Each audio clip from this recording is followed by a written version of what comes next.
Welcome to Authentic with Brazil 201. I'm your host, Brazil 201, and on today's episode, we are going to talk about the interview that is clearly going to be all over the news and a topic on your favorite internet show, whether it's Breaking Points or The Bulwark or what the fuck, The Young Turks, The Pod Save Losers, Pablo Torres out, the Adam Friedland and the Ritchie Torres interview. So it dropped today at 6 p.m. for people who are not a member of his Patreon or YouTube membership, whatever that special plus tier is called.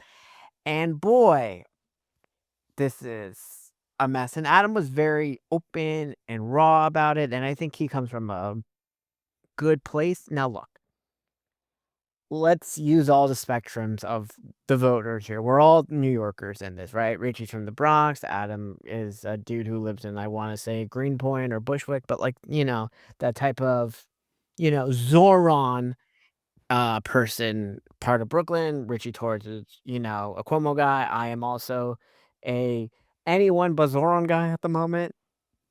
And you have this whole debate where, God, first of all, I didn't know Richie Torres would be this bad at this situation. And I'm learning that the Democratic communication problem isn't just for the people who are over 70 close to death, but it is also for almost anyone that has one office that is not Pete Buttigieg, the Jesus boy in Texas, or Josh Shapiro, or I don't like AOC, but I will add AOC to this. And you know what? I'll even add Ro Khanna this entire situation, right? They all know how to communicate fairly well. This is now our second major Democratic interview that has just turned into a pure shit show in a way. I can't believe it. For those who don't know, earlier, I think a month or two ago, not Elise Stefanik, my bad. Elise Slotkin, the senator from Michigan, was on Breaking Points with Crystal and Sagar, and the Israel, Gaza, Palestine question came up, and it seems to be that this and the trans shit are going to be like not well, I think the trans shit is not a litmus test, it's a different type of test for like the real electorate, but the Israel shit is clearly going to be a litmus test in 2028. And it's interesting because I think a lot of people, the general public, not the woke, I have a Palestine flag people on Twitter, but I would say the general public, like Tim Miller and the Bulwark, except and even Emily.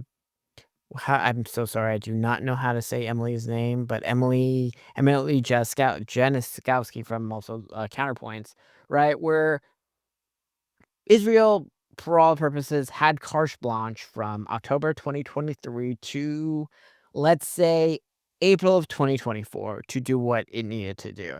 And now this has gone on too long, and the country has turned across the board, right? Republicans is at 40%, Democrats is at 60 something percent on not giving money to Israel, but even within that, there's a different divide. Some people do not give money to Israel because Israel is committing a genocide, and sure, that part is true. But I think the more general populace, right, is not, and also because like there is some anti-Semitism rooted within that.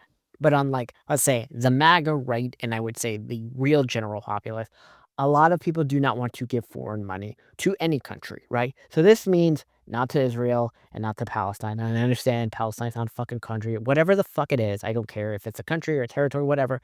Want to recognize it as a country or safe shore, whatever. I don't care. I get this is like an issue in the Middle East, whatever. But the general populace is do not fund any foreign country, which means no more money to Ukraine, no more money to Israel, no more money to Palestine, no more money to Taiwan, etc. Right? And that is where a lot of the country really is on a lot of issues. Okay, it is more of a isolationist thing, and that the only countries we have to really give a shit about are the ones that are at our borders, right? Which are Canada and Mexico. And I think that is where the actual American people is, and that's fine. Just like we saw the American public has shifted on Israel, right? This is things you have to understand the new norm in America, whether you like it or not. And I understand the far left is like, no money to Israel because Israel's committing a genocide or Jews are bad or, which is mixed. One part is true, the other part is, uh, not true. Depending on who you are, you're going to think the wrong things. You're going to, right? Whatever, right? But the whole don't fund any country. So Adam and Richie Torres have this interview. And there are a lot of levels to this, and it is insane because okay, I want to read Adam's tweet here because I was watching and he got really emotional about it, and not in a fake emotional way that always been bitching about Crystal Ball and the Breaking Points had been doing it, where Crystal was crying about everything, like, no matter what, and then she just turns such into, like, a vitriolic person about other things. Adam, like, is like, "Look, I lived in Israel, my parents" and I'm using his thing, right? I'm not saying my parents, I'm fucking, like, I'm Catholic, okay? I'm not religious, I'm born and raised in New York and the whole thing, right? So, this is Adam's tweet about it. He says, "This one was difficult. When we first finished, I wasn't sure it would be released. It's weird for me to present myself publicly the way I did at times, but I feel like it's important to share this anyway." So the interview happens, and they're kind of not shooting the shit, but he's talking like, "Oh, wow, you were the first openly gay congressperson. You're black, Latino. What is that like?" Because, in the black community, as we've seen in many, he does it in jokes in many ways, like in the show Empire, black people don't like, minorities. And in a way, I would have been like, I guess this is why people to judge constantly polls to 0%, right? And, Richie Torres seems like uncomfortable about making jokes. And then Madam's bringing out the facts that like Democrats are consistently polling at 28% and 13% in terms of popularity and things like this. And then Richie's like, well, I bet Hamas polls better than us at college campuses. And they keep having this conversation. And then Adam's like, have you ever met Trump? If so, what's he like? He's like, no, I've never met Trump. And then we get into first the college campus debate, right? And I think both of them were both wrong and right in a lot of situations with this because I am also in New York. So we can separate it that it is true that I saw this in many times in New York that the pro-Palestine protesters, a lot of them were attacking Jewish stores that were owned by Jews, right? And there's a lot of people in New York who are Jewish who are not Israeli, right? I think this is also some weird thing that everyone thinks every Jew is associated with Israel when that is not the case at all, right? So they were constantly attacking these Jewish stores because, Jews equal Israel in terms of math equation for college kids, right? And that was happening. While also, yes, there were people then, allegedly maybe, that were hired by right-wing influencers to go attack the pro-Palestine people at UCLA and USC. And then there's also the thing that, yes, encampments are stupid. They look beyond retarded, and the taking over Columbia was bad. Yes, and yes. And I also think a lot of the fucking kids at college do not really give a shit about Israel or Palestine. Because when I was 18, let me tell you this, I don't give two shits what is happening in foreign countries. And I know people are gonna say that means you agree with the status quo. No, I think the new status quo should be do not fund any foreign countries and let the Middle East countries fucking kill each other or do whatever the fuck was gonna happen. Because guess what? People in fucking these African countries, they attack each other all the time, and I don't see anyone putting a fucking Congo flag in their fucking Twitter bio, okay? You can be fucking transparent as shit about this, okay? Because look, if what is it? If the Middle Eastern Arab world cares so much about Palestine, they can go take care of it and rebuild it. And Israel and Palestine are going to have to drop a new map and figure out what is going to be the country of Palestine or the territory, or whatever the fuck you're going to call it, and what is going to be Israel. And that the fucking Muslim Middle Eastern world can go take care of it. And that Israel does not get a blank check from the United States anymore, but, like, whoever, because look, I get it, Israel has nukes, we can pretend it doesn't or whatever, and we do not need to give it any more military things or whatever unless it's going to be some weird I don't know, because I guess Trump wants a fucking golden dome over America because he thinks we're gonna get hit with RPGs from Russia or whatever bullshit. Right, fairly consistent on this, and I understand this is I really think the whoever 2028, whether it's me or whoever, you're gonna have to straddle this line because I think just don't fund any foreign country, and that's what you have to be. You have to turn into, like, America first, okay? Because I think what happens if you're like, "Oh, we're gonna fund Palestine," you're just switching who people are gonna hate you, okay? Because also, look, no funding for any country is very popular in both parties, whether people want to admit it. America's not meant to be the world's Costco at all. Okay. America needs to be America's Costco first. Okay. Now, our next thing is then we go into the Israel Gaza conflict, and Richie and Adam really have it at each other. And look, Adam explains, like, why are you so, like, you're Adam says something like you're Israel's favorite congressperson, right? And Ritchie takes offense to that. He's like, I get a lot of money. These are for my constituents and blah blah blah. And look, I think there's only about like 7 districts in America that are super gonna always be super pro-Israel. Not even about that, but like because they're very Jewish, which was the Jamal Bowman, the dude with the crooked eye shit. And I don't like Jamal Moment, and not because of his, just because I think he's a fucking retard, a fat fucking retard. Okay, I do not really care about the Israel Palestine shit. I just thought he was a fat retard, and I'm glad that George Latimer wrong on that. I also thought Cory Bush was fucking annoying, and I'm glad that Wesley Bell won. Right, just so we can get that clear. I do not like self-righteous pandering at all. But the Adam Ritchie thing. So Adam talks about like, yeah, I lived in Israel for a year, and I've been to it all. I've seen the wall. And then he's like, I saw this village that's, I guess, outside where like there's guys with armed guns and they were looking at this Palestinian village or something like this. And then Richie's like, I never saw that and blah, blah, blah. And then they're having the fight that like, Richie's like saying, you're pro Hamas, the war began on October 7th. And he's like, no, this war began long ago because of the way Israel treats Palestinians. And two things can be true at the same time. Because I think what people do understand, let's be very realistic of the human thing here. Let's say you are president. Okay, let's say I am president of the United States, okay? And let's say a terrorist attack happens in America from a foreign individual, right? And I mean foreign born, snuck in through the Biden admin. Now, let's say the person was Russian or Iranian or Iraqi, or insert your random Middle Eastern country where people like to blow themselves up, right?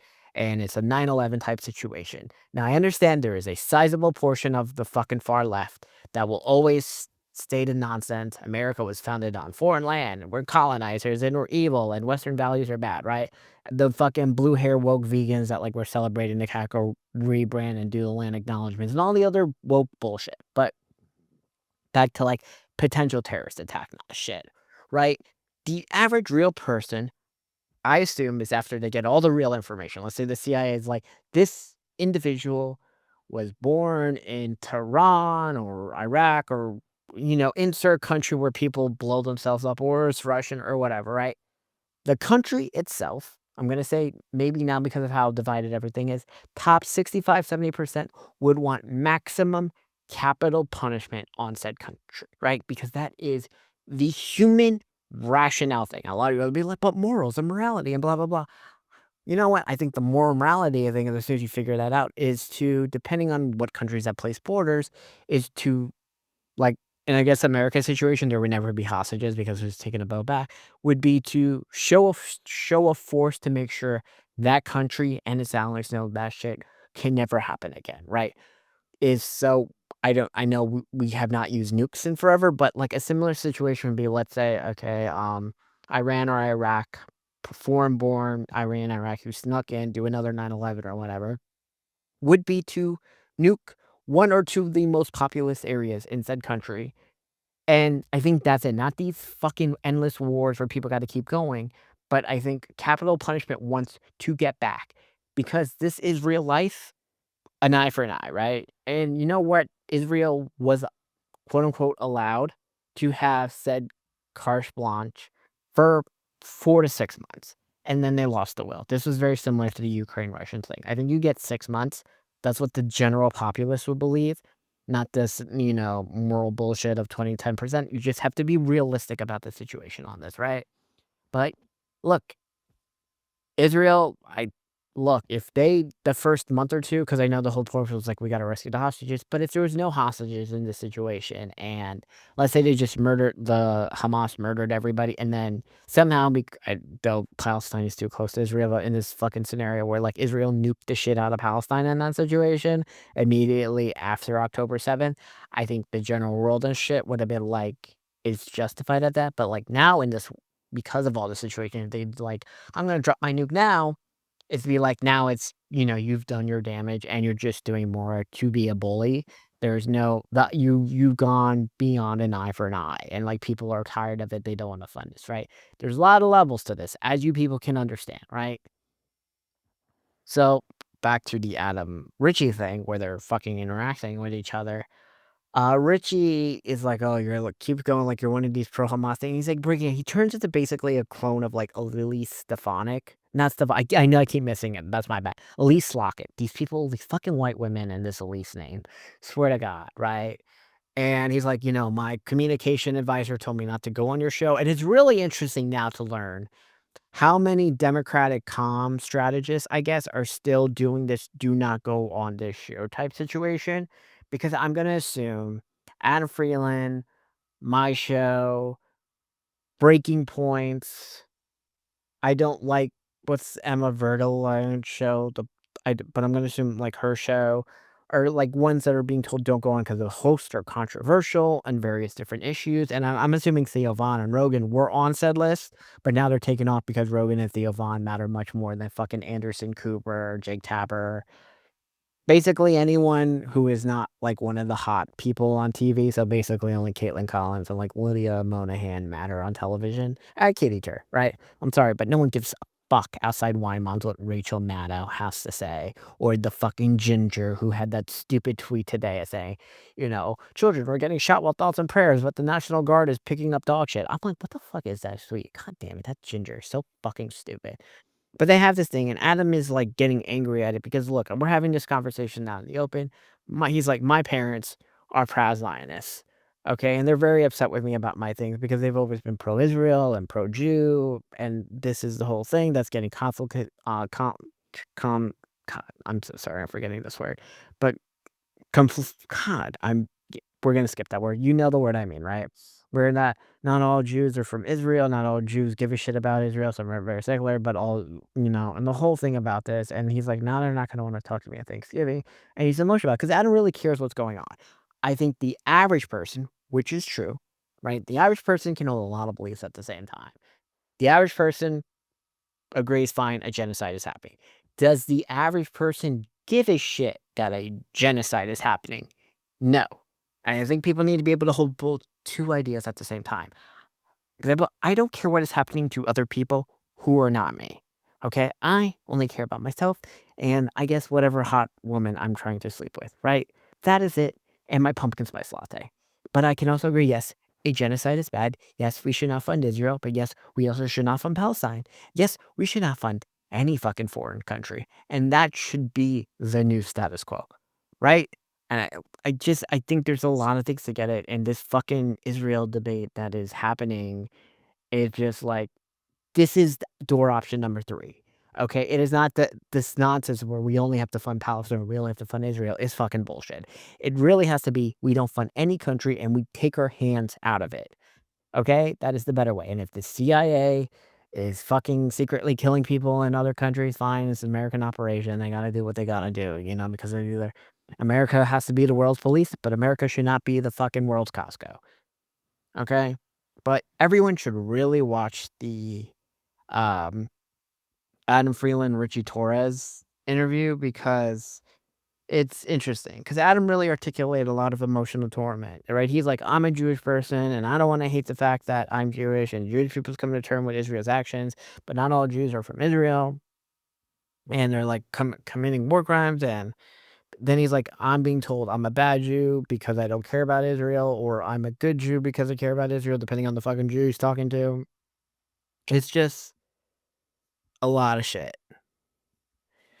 I just it is what it is, and Democrats are really gonna have to figure out how to this. By the way, the other fucking issue, the trans thing, okay, which I kinda wanna kinda just go quickly into the bullshit that happened at the DNC over the last 3 days before the mass shooting. A, yes, they acknowledged that them ad, w was a problem, and they know this ad is going to come back for the 2026 midterms. I just want people to understand. Whereas the Israel polling did change, the no women in men's sports no men in women's sports thing, right, has constantly polled at 80 to 85%. So, yes, you need to get rid of this fucking issue, and thankfully, the Supreme Court is going to ban the trans men in women's sports issue come December or June, and by the way, that is the fucking super majority opinion on this, just like no cell phones in school, another thing that has a super majority opinion in it. There are very few things in America that gets super majority opinions, okay? And you cannot be on the wrong side of either of these fucking issues because that is the thing, okay? No cell phones in school, no fucking men and women's sports, no children transgendering. Yes, everyone deserves to have a right to fucking abortion. No, we should not be funding any fucking foreign country, okay? Anyone should be able to get the vaccines they want to, whatever. Yes, we should fund MNRA vaccines, but no, we should not need to force vaccines onto children until there's been enough studying for 5 years, and I know whatever outside the mandatory vaccines with polio, it's a whole thing, and I don't even wanna get into the vaccine because I don't care. I've gotten, like, 12 fucking COVID shots, and not because I wanted 12 COVID shots, because I liked getting $100 per shot, okay? This is really what this because 'cause I'm a fucking crazy person, okay, and I want to be president in 4 years, and you know what? We need to build nuclear power plants everywhere, and boy, everyone over 70 needs to lose their primary, and people just need to learn how to communicate and speak. And by the way, anyone, you're welcome to come on the show. This is another episode of Authentic with episode 201.